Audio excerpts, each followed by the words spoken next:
Bonjour et bienvenue à vous pour cette nouvelle vidéo critique. Oui, il tourne assez tard, il fait un peu froid, donc voilà. Ça n'a pas raté les vacances d'hiver qui sont pointées, j'ai chopé un rhume. Yes. Bon. Tournons avec ce qu'on a. Ça promet d'être parent.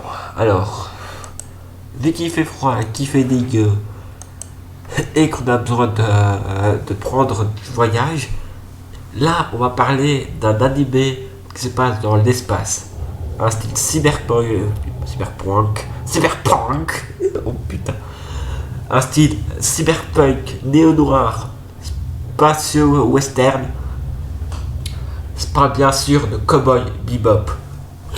Donc Cowboy Bebop, ou dans la langue japonaise, Kaibo Bibapu, est une série animée japonaise de 26 épisodes créée en 1998 par Sunrise et réalisée donc par Shin Ichiro Watanabe, encore des gens qu'on connaît, qui a fait se fait adapter dans le long métrage et des mangas.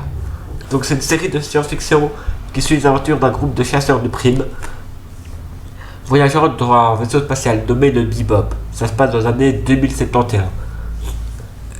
En fait, c'est réalisé dans un style fortement influencé par la culture cinématographique américaine.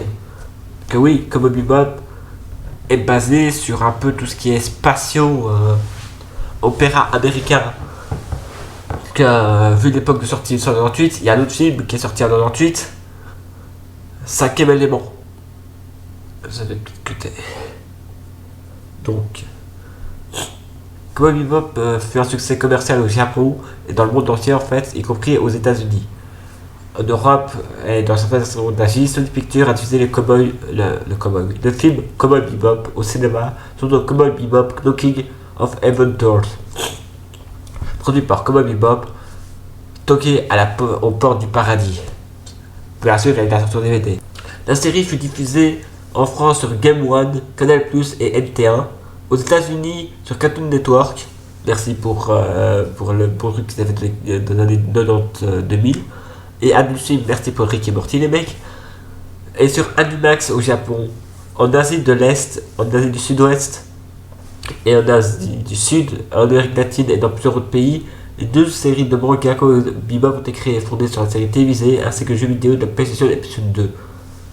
Et donc c'était adapté en jeu vidéo Switch, c'est génial. Alors le synopsis en 1971, l'équipe du vaisseau spatial de Bebop voyage dans le système solaire, cherche de primes. Dans l'argot de cette époque, cherche de primes sont rappelés les cowboys. Car en fait, comme ils passent de leur temps à cheval, donc dans leur vaisseau, ils passent leur temps à cavaler après les primes et ils sont considérés comme les cowboys de l'ancien temps. Hi-ha. La plupart des épisodes en fait au retour d'une prime. Cependant, le sort de l'histoire concerne le passé de chaque personnage et d'anciens événements plus généraux, qui en fait se connectent au fur et à mesure que la série progresse. L'histoire est celle de Spike Spiegel, ancien membre d'une organisation criminelle, le Dragon Rouge, qui est hanté par le triangle amoureux qu'il a connu avec son ancien coéquipier Dragon Rouge, Vicious, et une mystérieuse femme nommée Julia. La seconde histoire autour de Fate Valentine, joueur endetté et amnésique réveillé dans un sommeil cryogénique, qui a un passé qui est complètement mystérieux. Les deux personnages ont aussi un passé à explorer, comme Jet Black, un ancien officier de l'agence de police interplanétaire l'ISSP, propriétaire du vaisseau Bebop, Edward, la jeune acteuse surdouée et hyperactive, et Hein, le chien Data, échappé dans le laboratoire, poste d'intelligence supérieure et pour la plupart du temps comme un chien normal, alors que naturellement c'est un gros nawak. Alors, les personnages en soi, donc comme j'ai dit, il y a Spike Spiegel qui est chasseur de primes, adepte des arts martiaux. Il est toujours habillé d'un smoking bleu avec une chemise jaune et des bottes inspirées de Lupin, enfin le troisième du nom. C'est un ancien membre, comme je viens de dire, de l'organisation des Red Dragon, une organisation très similaire au triade chinoise, mais bon, plus présente. Il s'est fait passer pour mort pour passer donc l'amour avec l'amour sa vie Julia. Mais son plan tourna mal quand Spike.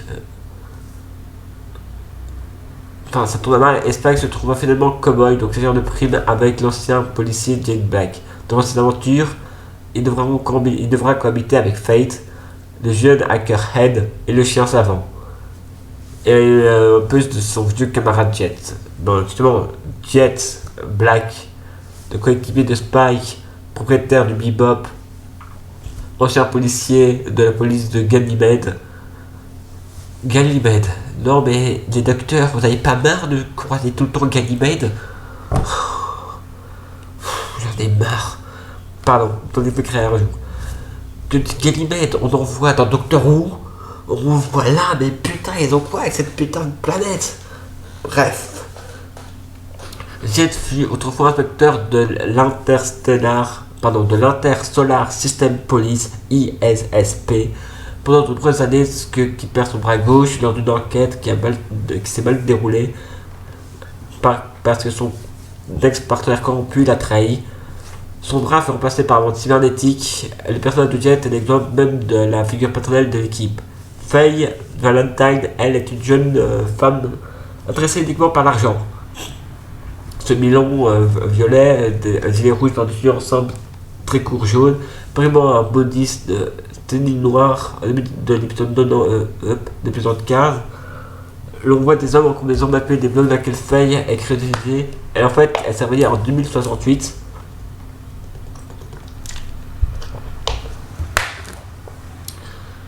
En parfait état de santé, mais totalement amnésique.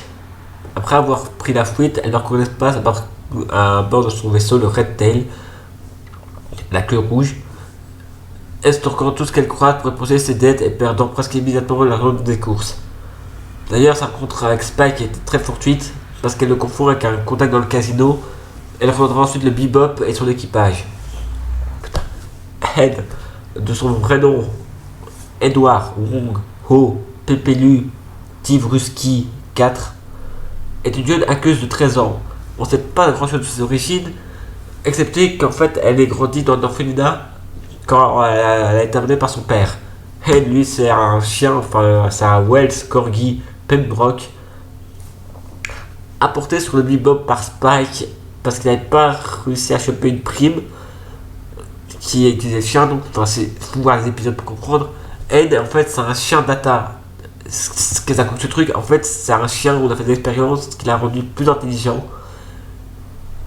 Mais maintenant, le manga montre plus que Ed, ayant accès aux données stockées dans le cerveau de Ed, via une interface où elle peut parler en fait avec les personnes qui ont créé Hyde. Mais ça, dans le manga, c'est mis sur l'anime, c'est mis sur le côté, parce que c'est très secondaire.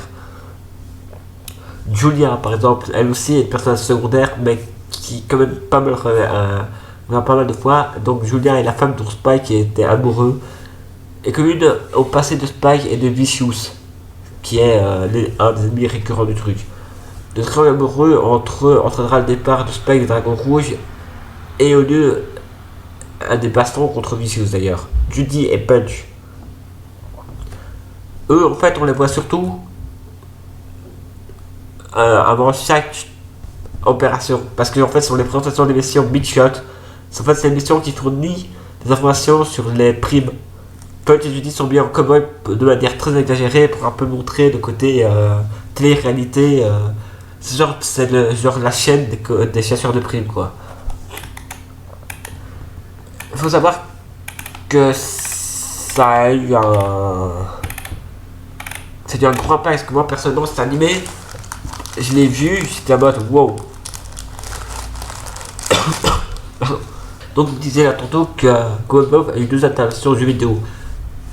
La première, Cowboy Bebop Shinsu no Yokioiku, qui était sur PS1, est sortie en 2001, et seulement au Japon, alors que le deuxième Cowboy Bebop Chioku no Serenade, là, elle est sortie aussi qu'au Japon sur PS2. Par contre, les deux ont été faits par la société Bandai. Adapté aussi en jeu vidéo, aussi adapté en jeu de société, parce que oui, Cowboy Bebop, à ma grande surprise, a été adapté en jeu de société. Cowboy Bebop Space Serenade est un jeu de société dans l'univers de l'anime basé sur la mécanique du deck building. Donc en fait, avec des cartes. Donc ça peut être spécial, mais ça peut être aussi très intéressant. Il y a aussi la série télévisée réadaptée de l'anime. Et une adaptation prise vue réelle qui a été adaptée à partir du 19 novembre 2021 par Netflix. Que je conseille parce que ça suit assez bien animé. Donc là j'aurais pu dire, mais en fait là moi quand j'ai redécouvert ça, c'est un animé qui a fait mon enfance, c'est du space opéra, donc c'est très graphique, c'est très assez ancien, c'est très profond dans le sens des effets du passé, de ce qui s'est passé. Il faut savoir en fait que la Terre n'existe plus, enfin n'est plus habitable. C'est des raisons que vous laisserez découvrir dans l'animé. Je ne spoilerai pas, mais en gros la Terre n'est plus habitable. Et on tourne autour de ce malaise de plus avoir de planète natale, de errer dans l'espace, de devoir vivre comme on peut. C'est très profond pour un animé qui est comme ça. Bon, c'est violent, ça tire dans tous les sens, c'est hyper poilant. Il y a des moments où tu te dis, mais c'est pas vrai, avec une bande de branquignoles. Par contre, il y a des moments où tu te dis, GG les mecs, ils m'ont fait couler la larmichette. Bon, sur ce, moi je vous dis à bientôt pour un prochain niveau critique. Faites pas trop froid, faites pas très chaud, donc moi j'ai demandé au dog de me catapulter dans une autre époque ou dans un autre pays, mais en endroit il fait plus chaud. J'irais bien faire un petit tour, genre au Thermopyle, vers 1000 lesquels, vers où il y avait Léonidas et les Spartiates, tiens, ce serait cool ça, tiens. On devait faire l'adaptation de 300 au troisième film, et là ça sera live action. Allez, à bientôt pour un prochain épisode. Ciao. Ouais, je me casse.